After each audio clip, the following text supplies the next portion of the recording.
Pemerintah melarang aktivitas FPI dan akan menghentikan setiap kegiatan yang dilakukan FPI karena FPI tidak lagi mempunyai legal standing.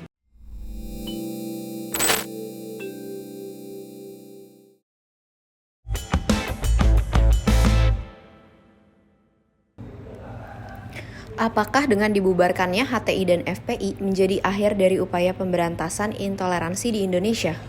Itu bukan usaha terakhir ya, tapi bisa dibilang adalah usaha puncak. Kalau kita melihat sejarahnya, HTI dan FPI ini adalah organisasi yang begitu bebasnya mereka berkembang di zaman pemerintahan SBY. Dari organisasi yang bukan siapa-siapa dan tidak diperhitungkan, tiba-tiba sekian tahun kemudian mereka sudah punya anggota itu mencapai ribuan orang. Bahkan HTI ini yang pintar-pintar, mereka sudah menyusup ke banyak dunia pendidikan di Indonesia dan beberapa di antara mereka bahkan sudah menjadi guru besar. Bayangkan sebuah kelompok global, bagian daripada kelompok global yang punya misi untuk menjadikan negara ini negara agama. Mereka masuk ke sistem-sistem yang paling penting di dalam tubuh negeri kita. Nah, membongkarnya nggak mudah. Karena orang-orang ini sudah menjadi seseorang, sudah menjadi pejabat, sudah menjadi pendidik dan segala macam. Ini yang perlu dilakukan penanganan yang hati-hati oleh pemerintah. Bagaimana caranya supaya mereka tidak lagi melakukan banyak pembelokan terhadap kepentingan negara ini ke depan. Nah, salah satunya HTI itu dibubarkan pada waktu itu karena memang mereka sudah bagian daripada kelompok bisa dibilang kelompok teroris global ya kalau HTI itu, meskipun tidak diucapkan di sini sebagai kelompok teroris karena HTI ini sudah dilarang di banyak negara, puluhan negara sudah melarang HTI karena keberadaannya yang selalu membangun keinginan untuk kudeta di sebuah negara itu. Nah, kalau FPI ini beda, mereka adalah kelompok preman lokal yang kemudian disusupi oleh kelompok-kelompok seperti JAD dan mereka menjadi kelompok yang lebih keras dan lebih membahayakan buat negeri ini. Dua-duanya bisa dibilang sebagai puncak prestasi Jokowi ketika membubarkan mereka dengan penuh keberanian. Hal yang belum pernah dilakukan oleh presiden sebelumnya yang sangat takut akan terjadi gelombang-gelombang demo besar ketika kedua ormas radikal besar ini disentuh oleh pemerintah.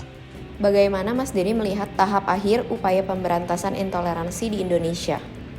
Tahap akhir kita, jadi gini, apa yang dilakukan oleh Presiden Jokowi dalam masa pemerintahannya, dia hanya bisa melakukan hal-hal yang sesuai dengan koridor hukum, seperti membubarkan kelompok-kelompok yang dianggap berbahaya, HTI dan FPI itu, dan juga menangkap mereka-mereka yang ingin melakukan kerusakan di negara ini.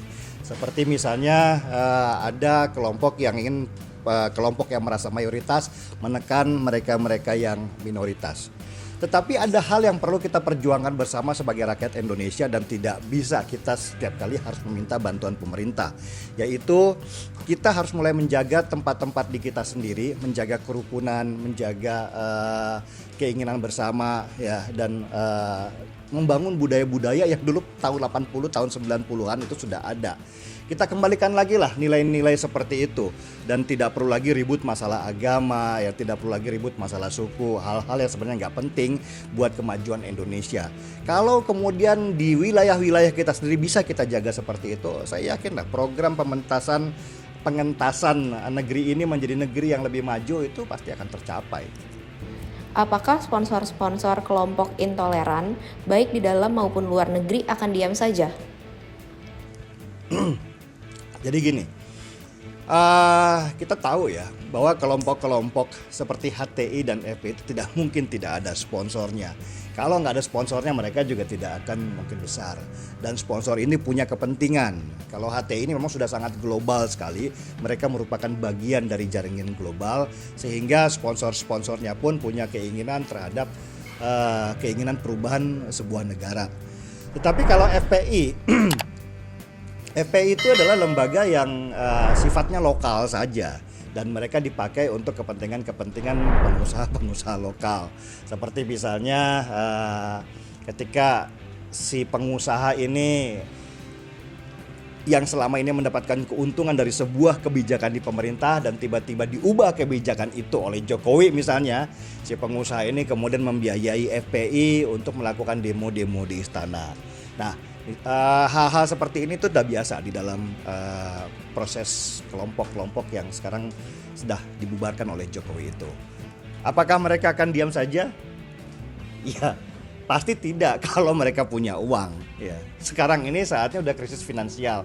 Mereka juga gini, cara Jokowi memberantas mereka itu bukan kemudian kelompok-kelompok yang selama ini mereka biaya itu dihajar begitu saja. Enggak. Selama uangnya masih ada, maka kelompok-kelompok ini pasti akan tetap eksis. Enggak, selama ini tidak banyak yang tahu bahwa pemerintahan Jokowi sudah memblokir beberapa rekening yang nilainya mungkin besar banget ya untuk membiayai kelompok-kelompok itu, dan menghalangi uang-uang dari luar negeri masuk untuk membiayai kelompok-kelompok itu. Nilainya bisa triliunan rupiah. Nah, ketika kemampuan finansial mereka dicegah, maka kelompok-kelompok yang menjadi attack dog di lapangan ini jelas tidak bisa mendapatkan logistik yang kuat sehingga mereka lemah. Nah, saat itulah mereka dihajar oleh Jokowi sampai ampun-ampun, nggak bisa bernafas sama sekali. Apa harapan Mas Denny kepada Presiden Jokowi agar Indonesia bisa benar-benar terbebas dari kelompok intoleran? Ya, terus aja bergerak Pak Jokowi. Kami mendukung kok apapun yang Pak Jokowi lakukan. Karena kami yakin apa yang diinginkan oleh Pak Jokowi adalah kemajuan untuk bangsa ini. Kapan kita bisa maju kalau kita sibuk membahas yang itu saja? Masalah agama, masalah suku, masalah penghinaan dan segala macam. Seharusnya sudah saatnya anak-anak kita itu sudah membahas masalah teknologi, masalah kemajuan, masalah bagaimana berkompetisi di dunia global, dan hal-hal yang lain yang membuat negara ini maju. Masa kita kalah sama Singapura, Malaysia, negara sebesar ini dengan jumlah penduduk keempat terbanyak di dunia, tetapi dengan kemampuan literasi dan pengetahuan teknologi yang masih rendah dibandingkan negara-negara sekitar. Kenapa? Ya karena banyak yang masih mabuk agama, sibuknya dibahas yang itu saja. Si A menghina si B, si C menghina agama si D dan segala macam. Tapi jarang sekali kita berbicara tentang apakah orang Indonesia mampu menciptakan sebuah prototipe yang belum pernah dilihat oleh orang. Elon Musk sudah bicara tentang Mars. China sudah berusaha membangun matahari buatan. Kita hanya bicara tentang agama dan agama dari hari ke hari itu aja. Gaspol